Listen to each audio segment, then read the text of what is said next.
The energy transition isn't just about new technology. It's also about rules, responsibilities, and how we use data in a smarter way.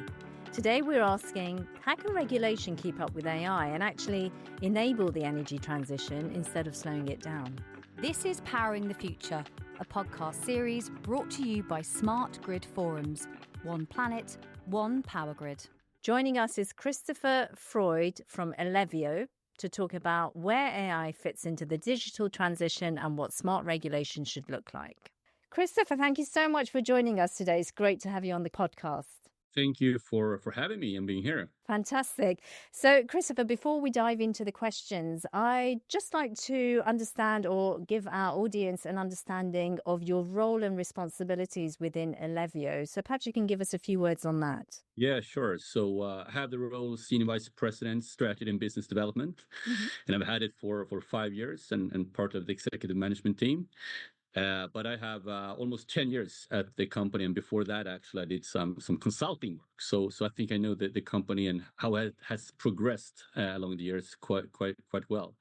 And my role actually entails a couple of key things. Of course, as the title, you can kind of conclude from the title, strategy is a key component, and working with the overall company strategy and making sure that we have a strategic alignment of what we're doing, that we have the business plan is really helping us to achieve our long-term goals.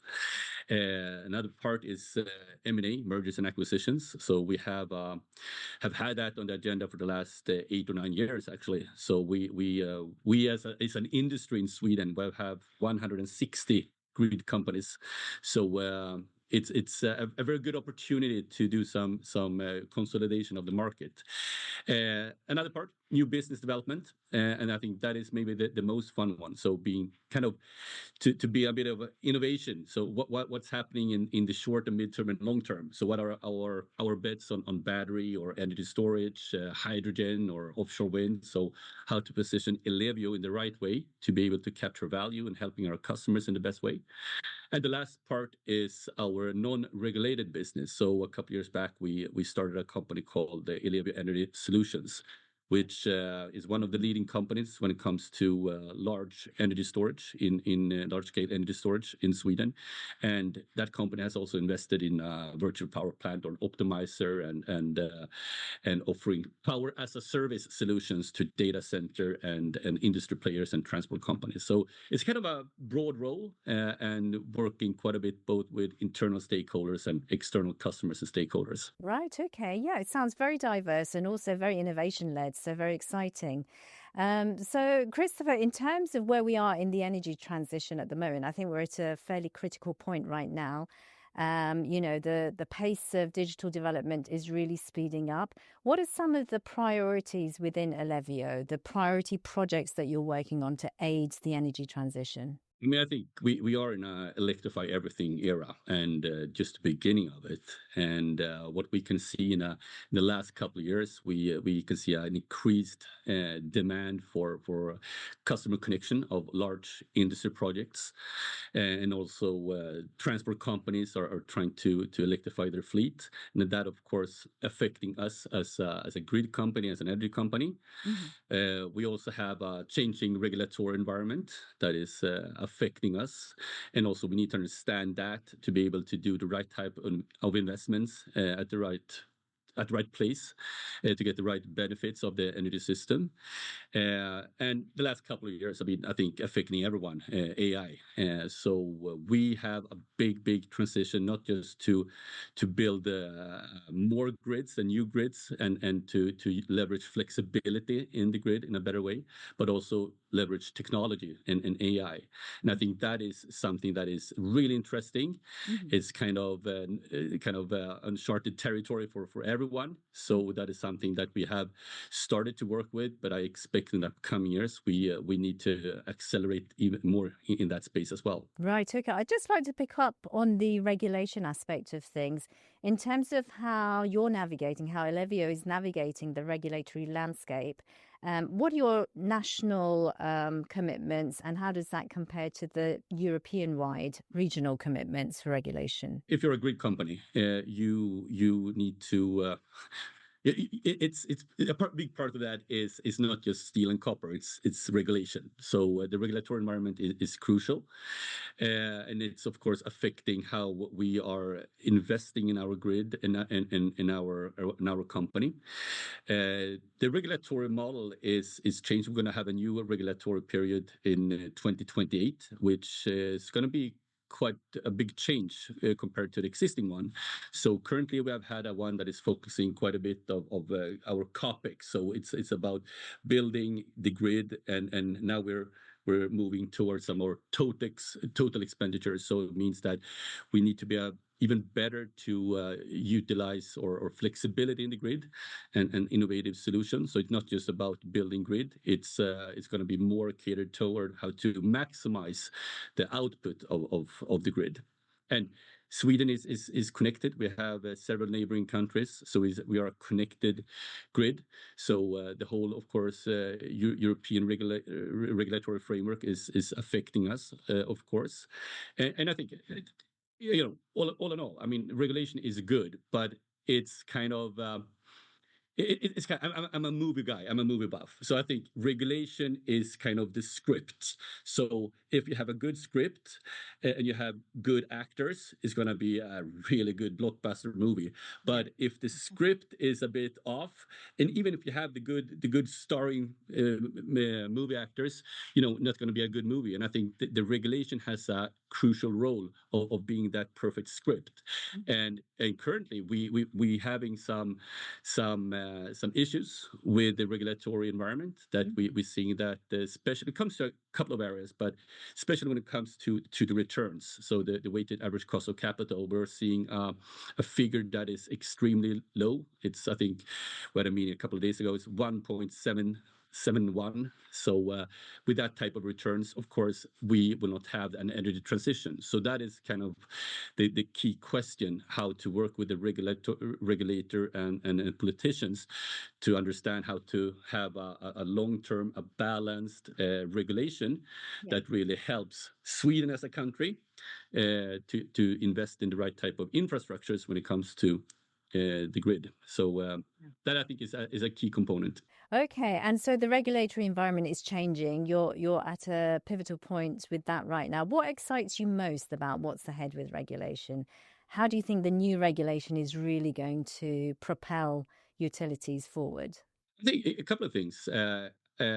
One thing is that we need to be better of utilization the grid and flexibility, being better to understand what's behind the meter solutions and actually how to do sector coupling. So it's about really kind of transforming the grids to more being part of a system and also to being more efficient. And I think that's, I mean, the meaning of the regulation, the new regulation, is, I think, is really good in many aspects, and I think also it's helping the customers in a better way.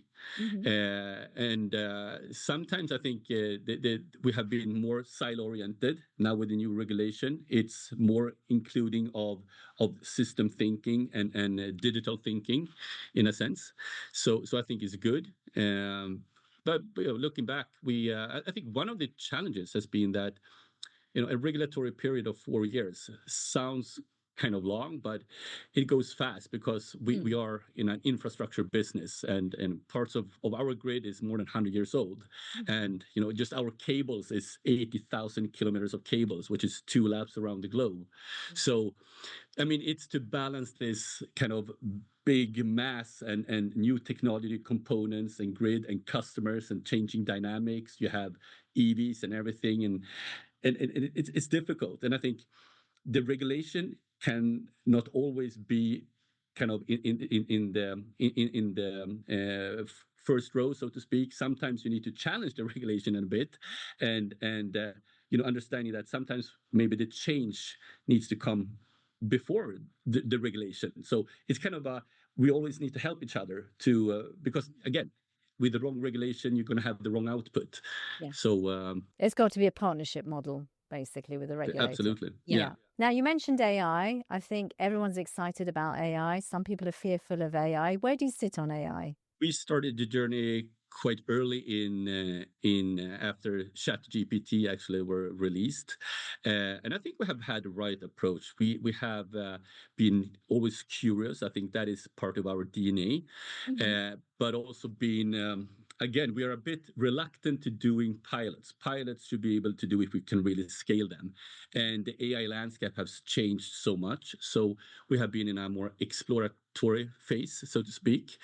We did just I think 2.5 years ago, we put out or decided on a framework to really work on AI for two key dimensions. One was the everyday AI, so how to leverage Copilot, Gemini, ChatGPT, and really to understand what are the key people in the organization and in the key areas. So what can we do in legal, HR, or procurement to really start small and test it and scale it.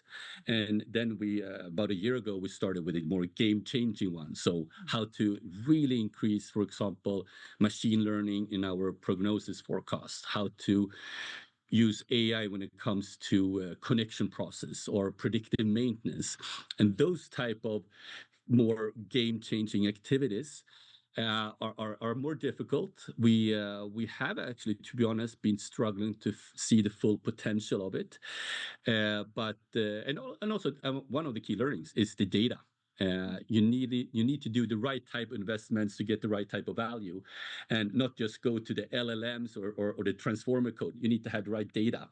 So if you don't have the right data, you're not gonna get the right outcome. It's about the script comparison when it comes to regulation. The data is key, and I think we have in some areas need to understand that we need to improve our data quality, and the amount of data we have as a company is huge. I mean, just looking back when we 15 years ago, we had more or less manual meter readings. Then we had smart meters that have automatic meter readings, and looking now, we have 15-minute meter readings, and also getting information about the phases and power, frequency, and stuff like that. So the data we have just about the grid is tremendous, and then we have more data about the customer. So to leverage that, it's still early days, but AI will be the key component to maximize the output. Absolutely. And we've been talking about the self-healing network for decades now, and it is looking like it's a possibility. What does this mean in terms of in terms of the grid's workforce, in terms of the overheads, in terms of how it can operate autonomously, but also securely in the future? Yeah, great question. And I mean, being in a company where you have a lot of engineers and the technology mindset, almost every resolution is new technology component. I think that has been the mentality. But when it comes to self-healing grid, I think maybe the biggest value, or sometimes the biggest hurdle, is among the culture, the people, and the processes. So it doesn't really matter how many sensors or smart meters and RTUs you have in the grid. If you cannot really do anything with information, and have the right processes and skill set, then you're kind of missing the opportunity. So we have been talking with the future of the grid, or smart grid. The term has been there for, like, I don't know, 2 decades, but nothing has really happened. What we have done in the last couple of years is really implementing more of trying to develop our secondary substations to more of real-time metering, so we can increase not just the monitoring and control, but as you alluded to, the automation. And we have developed solutions and implemented solutions as Fleaser, so fault location, isolation, service restoration solution. So I think we're getting to see these improvements, and the value is when it can really scale it, and not just having parts of the grid, but actually having the whole grid, and maybe connect it also to the TSO level and to the end customers as well. So the smart grid is finally getting some value for the money, so to speak. Yeah, absolutely. Well, that's fantastic. Thank you so much for those insights, Kristofer. I'm delighted to say that you're going to be joining us at SGT 26 in Paris in March of next year, and you're going to be sharing further insights on the flexibility panel on the plenary session. So we look forward to your contributions and discussions then as well. Thank you for joining us today. You have a great day. Thank you. Join us again next time as we unpack another big topic shaping the future of the power grid. Don't forget to subscribe to our YouTube channel, Smart Grid Forums, and to follow us on LinkedIn. Until then, thanks for watching and listening. This is Powering the Future, a podcast series brought to you by Smart Grid Forums. One planet, one power grid.